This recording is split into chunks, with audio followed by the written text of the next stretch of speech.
Officials appeared at another hearing before the Legislative Justice Committee to talk about the Sex Offender Registry and in particular criminals that preyed on children. Karina Farron of the Family Justice Center Alliance says much more needs to be done to combat pedophiles. More than 75% of our victims are children.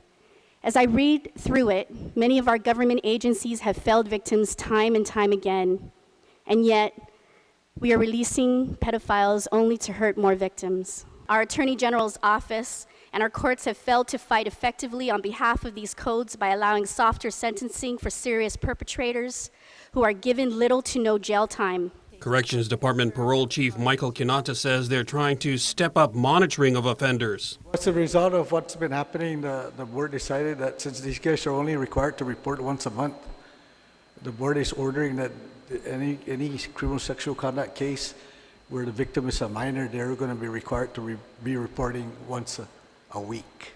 But the first line of defense for victims remains the Sex Offender Registry, run by the Judiciary's Ruben Payumo. They're charged with monitoring the criminals and making sure the information available to the public is continually updated. Now, if we can't locate that individual and get that updated address, then that's when a letter is drafted that's sent to the AG's office, and that's when the process starts for a new case to be charged out.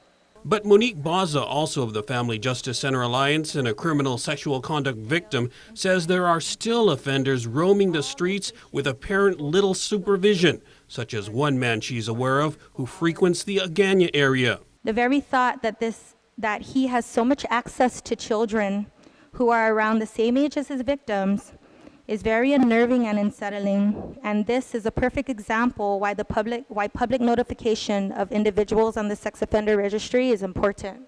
Like other advocates, she too believes much more needs to be done. But I am pretty sure that within this body and its network, that we have the means to work with local businesses and community organizations to develop creative ways to help spread awareness. And as a start, our organization has published the Sex Offender Registry link on all our social media platforms on Facebook and Instagram. And this took all but 5 seconds. For Guam's News Network, I'm Nestor Lecanto.